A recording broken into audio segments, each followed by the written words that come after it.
ಸುಮಾರು 4500 ವರ್ಷಗಳ ಹಿಂದೆ ಈಜಿಪ್ಟ್ನಲ್ಲಿ ಪಿರಮಿಡ್ಸ್ ಕಟ್ಟಲಾಗುತ್ತಿತ್ತು. ಆಗಿನ ಕಾಲಕ್ಕೆ ಅದೊಂದು ಇಂಜಿನಿಯರಿಂಗ್ ಮಾರ್ವೆಲ್ ಅಂತಾನೆ ಹೇಳಬಹುದು.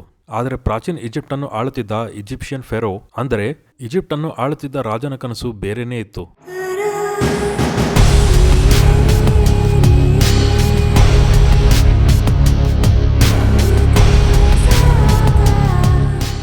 ಈಜಿಪ್ಟ್ನ ಉತ್ತರಕ್ಕೆ ಮೆಡಿಟೇರಿಯನ್ ಸಮುದ್ರ ಇದೆ.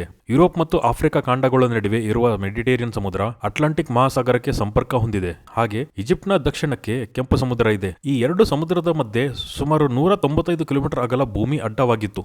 ಆ ಭೂಮಿಯನ್ನು ಅಗಿದು ಎರಡು ಸಮುದ್ರದ ಮಧ್ಯೆ ಸಂಪರ್ಕ ಕಲ್ಪಿಸುವುದೇ ಈಜಿಪ್ಟ್ ಅನ್ನು ಆಳುತ್ತಿದ್ದ ರಾಜನ ಕನಸಾಗಿತ್ತು. ಆದರೆ ಆಗಿನ ಕಾಲಕ್ಕೆ ಇದರ ಅವಶ್ಯಕತೆ ಇರಲಿಲ್ಲ, ಯಾಕಂದ್ರೆ ಅದರಲ್ಲಿ ಈಜಿಪ್ಟ್ಗೆ ಏನು ಲಾಭ ಇರಲಿಲ್ಲ. ಮತ್ತೆ ದೂರದಲ್ಲಿ ಇರುವ ಸಾಮ್ರಾಜ್ಯಗಳ ಮಧ್ಯೆ ವಾಣಿಜ್ಯ ವ್ಯಾಪಾರ ಕಡಿಮೆನೇ ಇತ್ತು. ಈಜಿಪ್ಟ್ ಸಹ ತನ್ನ ಹತ್ತಿರದಲ್ಲಿ ಇರೋ ಪ್ರಾಚೀನ ಗ್ರೀಸ್ ಮತ್ತು ಇಸ್ರೇಲ್ ಜೊತೆ ಭೂಮಿ ಮತ್ತು ನೈಲ್ ನದಿಯ ಮುಖಾಂತರ ವಾಣಿಜ್ಯ ವ್ಯಾಪಾರ ಮಾಡುತ್ತಿತ್ತು. ಸುಮಾರು 2500 ವರ್ಷಗಳವರೆಗೆ ಈಜಿಪ್ಟ್ನ ಫೆರೋಗಳ ಆಳ್ವಿಕೆಯಲ್ಲಿ ಸ್ವತಂತ್ರವಾಗಿದ್ದ ಈಜಿಪ್ಟ್ ಮೇಲೆ ಕ್ರಿಸ್ತಪೂರ್ವ 525ನೇ ಇಸ್ವಿಯಲ್ಲಿ ಪರ್ಷಿಯನ್ ಸಾಮ್ರಾಜ್ಯ ದಾಳಿ ಮಾಡಿತ್ತು. ಅದಾದ ಮೇಲೆ ಈಜಿಪ್ಟ್ ಮುಂದಿನ 100 ವರ್ಷಗಳವರೆಗೆ ಕೆಲವೊಮ್ಮೆ ಪರ್ಷಿಯನ್ ಸಾಮ್ರಾಜ್ಯ ಮತ್ತೆ ಕೆಲವೊಮ್ಮೆ ಈಜಿಪ್ಟ್ ಸಾಮ್ರಾಜ್ಯದ ವಶದಲ್ಲಿ ಇತ್ತು. ಕ್ರಿಸ್ತಪೂರ್ವ 332 ಇಸ್ವಿಯಲ್ಲಿ ಅಲೆಕ್ಸಾಂಡರ್ ದಿ ಗ್ರೇಟ್ ಈಜಿಪ್ಟ್ ಅನ್ನು ಪರ್ಷಿಯನರಿಂದ ಕಡಿಮೆ ಪ್ರತಿರೋಧನದೊಂದಿಗೆ ವಶಪಡಿಸಿಕೊಂಡ. ಆಗಿನಿಂದ 7ನೇ ಶತಮಾನದವರೆಗೆ ಈಜಿಪ್ಟ್ ರೋಮನ್ ಸಾಮ್ರಾಜ್ಯದ ಅಡಿಯಲ್ಲಿತ್ತು. ರೋಮನ್ ಸಾಮ್ರಾಜ್ಯ ಈಜಿಪ್ಟ್ ಅನ್ನು ಆಳುವಾಗ ಯುರೋಪ್ ಮತ್ತೆ ಏಷ್ಯಾ ಮಧ್ಯೆ ವಾಣಿಜ್ಯ ವ್ಯಾಪಾರ ಶುರುವಾಯಿತು. ಆ ಎಲ್ಲ ವ್ಯಾಪಾರಕ್ಕಾಗಿ ಸಂಪರ್ಕ ಕಲ್ಪಿಸಿದ ಮಾರ್ಗ ಸಿಲ್ಕ್ ರೋಡ್. ಆದರೆ ಒಟೋಮನ್ ಸಾಮ್ರಾಜ್ಯ 1453ನೇ ಇಸವಿಯಲ್ಲಿ ಪಶ್ಚಿಮದೊಂದಿಗೆ ವ್ಯಾಪಾರವನ್ನು ಸ್ಥಗಿತಗೊಳಿಸಲು ಸಿಲ್ಕ್ ರೋಡ್ ಅನ್ನು ಮುಚ್ಚಿ ಹಾಕಿತು. ಇದರಿಂದ ಏಷ್ಯಾ ಮತ್ತು ಯುರೋಪ್ ಮಧ್ಯೆ ವಾಣಿಜ್ಯ ವ್ಯಾಪಾರಕ್ಕೆ ಧಕ್ಕೆ ಆಯಿತು.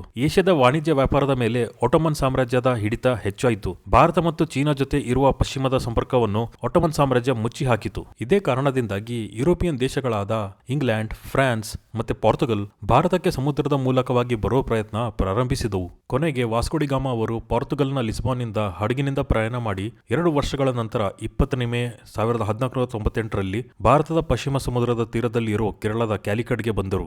ಯುರೋಪಿನಿಂದ ಸಮುದ್ರದ ಮಾರ್ಗವಾಗಿ ಭಾರತಕ್ಕೆ ಬಂದ ಮೊದಲ ವ್ಯಕ್ತಿ ವಾಸ್ಕೋ ಡಿ ಗಾಮಾ ಆಗಿದ್ರು. ಇದಾದ ನಂತರ ಬ್ರಿಟಿಷರು, ಫ್ರೆಂಚ್ ಮತ್ತು ಪೋರ್ಚುಗಲ್ ಸಾಮ್ರಾಜ್ಯ ಭಾರತದಿಂದ ಸಮುದ್ರ ಮಾರ್ಗವಾಗಿ ವಾಣಿಜ್ಯ ವ್ಯಾಪಾರ ಆರಂಭಿಸಿದವು. ಆಗ ಭಾರತದಿಂದ ಇಂಗ್ಲೆಂಡ್ಗೆ ಪ್ರಯಾಣಿಸುವ ಹಡಗುಗಳು ಆಫ್ರಿಕಾದ ದಕ್ಷಿಣ ತುದಿಯನ್ನು ಸುತ್ತಿ ಉದ್ದದ ಮಾರ್ಗ ತೆಗೆದುಕೊಳ್ಳಬೇಕಾಗಿತ್ತು. ಇದನ್ನು ಕೇಪ್ ರೂಟ್ ಅಥವಾ Cape of Good Hope route ಎಂದು ಕರೆಯಲಾಗುತ್ತಿತ್ತು. ಈ ಮಾರ್ಗವು ಹಿಂದೂ ಮಹಾಸಾಗರದಿಂದ ಆಫ್ರಿಕಾದ ದಕ್ಷಿಣ ಕರಾವಳಿ ಮೂಲಕ ಮತ್ತು ನಂತರ ಆಫ್ರಿಕಾದ ಪಶ್ಚಿಮ ಕರಾವಳಿಯ ಉದ್ದಕ್ಕೂ ಸಾಗಿ ದಕ್ಷಿಣ ಅಟ್ಲಾಂಟಿಕ್ ಸಾಗರದ ಮೂಲಕ ಇಂಗ್ಲೆಂಡ್ ಅನ್ನು ತಲುಪುತ್ತಿತ್ತು. ಕೇಪ್ ಆಫ್ ಗುಡ್ ಹೋಪ್ ಮೂಲಕ ಭಾರತದಿಂದ ಇಂಗ್ಲೆಂಡ್ಗೆ ಇರುವ ಮಾರ್ಗ ಸರಿಸುಮಾರು 18,000 ರಿಂದ 20,000 ಕಿಲೋಮೀಟರ್ಗಳಿತ್ತು. ಆದರೆ ಭಾರತದಿಂದ ಈಜಿಪ್ಟ್ಗೆ ಹೋಗಿ ನಂತರ 195 ಕಿಲೋಮೀಟರ್ ಭೂಮಿಯಿಂದ ಪ್ರಯಾಣಿಸಿ ಮತ್ತೆ ಸಮುದ್ರದ ಮೂಲಕ ಇಂಗ್ಲೆಂಡ್ಗೆ ಪ್ರಯಾಣಿಸಿದರೆ ಸರಿಸುಮಾರು 14,000 ಕಿಲೋಮೀಟರ್ ಪ್ರಯಾಣ ಆಗುತ್ತಿತ್ತು.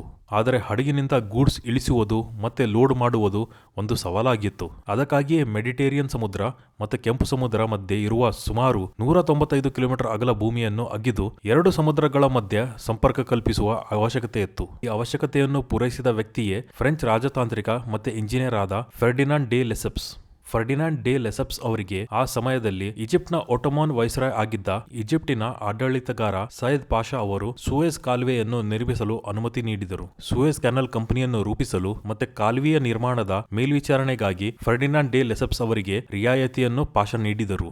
ಸೂಯೆಜ್ ಕಾಲುವೆಯ ನಿರ್ಮಾಣವು 1859ನೇ ಇಸವಿಯ ಏಪ್ರಿಲ್ ತಿಂಗಳಲ್ಲಿ ಪ್ರಾರಂಭವಾಗಿ 10 ವರ್ಷಗಳ ನಂತರ ಪೂರ್ಣಗೊಂಡಿತು. ಕಾಲುವೆ ಅಧಿಕೃತವಾಗಿ ನವೆಂಬರ್ 17, 1869ರಂದು ಪ್ರಾರಂಭವಾಯಿತು. ಇವತ್ತಿಗೂ ಸಹ ಸೂಯೆಜ್ ಕಾಲುವೆ ಒಂದು ಇಂಜಿನಿಯರಿಂಗ್ ಸ್ಮಾರಕ ಸಾಧನೆಯಾಗಿದೆ. ಮೆಡಿಟೇರಿಯನ್ ಸಮುದ್ರವನ್ನು ಕೆಂಪು ಸಮುದ್ರಕ್ಕೆ ಸಂಪರ್ಕಿಸುತ್ತದೆ ಮತ್ತೆ ಪ್ರಯಾಣದ ದೂರ ಮತ್ತೆ ಸಮಯವನ್ನು ಗಮನಾರ್ಹವಾಗಿ ಕಡಿಮೆ ಮಾಡುತ್ತದೆ. ಯುರೋಪ್ ಮತ್ತೆ ಏಷ್ಯಾ ನಡುವಿನ ಸಮುದ್ರ ಮೂಲಕ ವ್ಯಾಪಾರ ಸೂಯೆಜ್ ಕಾಲುವೆದಿಂದಾಗಿ ಬಹಳಷ್ಟು ಸುಧಾರಿಸಿದೆ. ಈ ಕಾಲುವೆ ತೆರೆಯುವವರೆಗೆ ಭಾರತ ಮತ್ತೆ ಯುರೋಪ್ ನಡುವಿನ ಕಡಲ ವ್ಯಾಪಾರಕ್ಕೆ ಇದ್ದ ಏಕೈಕ ಮಾರ್ಗ ಕೇಪ್ ಆಫ್ ಗುಡ್ ಹೋಪ್ ಮಾರ್ಗ ಆಗಿತ್ತು. ಅದು ಪ್ರಯಾಣಕ್ಕಾಗಿ ತುಂಬಾ ಉದ್ದ ಮತ್ತೆ ಹೆಚ್ಚು ಅಪಾಯಕಾರಿಯಾಗಿತ್ತು. ಸೂಯೆಜ್ ಕಾಲುವೆಯು ಮೆಡಿಟೇರಿಯನ್ ಸಮುದ್ರವನ್ನು ಕೆಂಪು ಸಮುದ್ರಕ್ಕೆ ಸಂಪರ್ಕಿಸುವ ಪ್ರಮುಖ ಜಲಮಾರ್ಗವಾಗಿದೆ. ಇದು ಯುರೋಪ್ ಮತ್ತು ಏಷ್ಯಾದ ನಡುವಿನ ಕಡಲ ವ್ಯಾಪಾರಕ್ಕೆ ಶಾರ್ಟ್ಕಟ್ ಅನ್ನು ಒದಗಿಸುತ್ತದೆ. ಈ ಕಾಲುವೆಯು ಸರಿಸುಮಾರು 195 ಕಿಲೋಮೀಟರ್ ಉದ್ದ ಕಟ್ಟಲ್ಪಟ್ಟಿದೆ. ಈ 195 ಕಿಲೋಮೀಟರ್ ಉದ್ದದ ಕಾಲುವೆ ಯುರೋಪ್ ಮತ್ತು ಏಷ್ಯಾದ ನಡುವೆ ನೇರವಾದ ನೀರಿನ ಮಾರ್ಗವನ್ನು ಸೃಷ್ಟಿಸಿದೆ. ಅಂತಾರಾಷ್ಟ್ರೀಯ ವ್ಯಾಪಾರದ ದೃಷ್ಟಿಯಿಂದ ಸೂಯೆಜ್ ಕಾಲುವೆಯು ವಿಶ್ವದ ಅತ್ಯಂತ ನಿರ್ಣಾಯಕ ಜಲಮಾರ್ಗಗಳಲ್ಲಿ ಒಂದಾಗಿದೆ. ಪ್ರಪಂಚದ ವಾರ್ಷಿಕ ವಾಣಿಜ್ಯ ಸಾಗಾಟದಲ್ಲಿ ಸುಮಾರು 12% ಸಾಗಾಟ ಸೂಯೆಜ್ ಕಾಲುವೆಯ ಮೂಲಕ ಹಾದು ಹೋಗುತ್ತದೆ.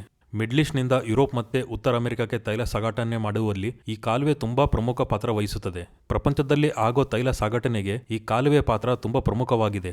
ಈಜಿಪ್ಟ್ಗೆ ಈ ಕಾಲುವೆಯಿಂದ ತುಂಬಾ ಆದಾಯ ಸಹ ಇದೆ. ಪ್ರಪಂಚಕ್ಕೆ ತುಂಬಾ ಮಹತ್ವ ಆಗಿದ್ದ ಈ ಕಾಲುವೆಯಿಂದ ಈಜಿಪ್ಟ್ ಟೋಲ್ಸ್ ಮತ್ತೆ ಟ್ರಾನ್ಸಿಟ್ ಫೀ ಮುಖಾಂತರ ಆದಾಯ ಗಳಿಸುತ್ತದೆ. ಟೋಲ್ಗಳಿಂದ ಬರುವ ಆದಾಯವು ಕಾಲುವೆ ನಿರ್ವಹಣೆ ಮತ್ತೆ ಕಾರ್ಯಾಚರಣೆಗೆ ಉಪಯೋಗ ಮಾಡಲಾಗುತ್ತದೆ.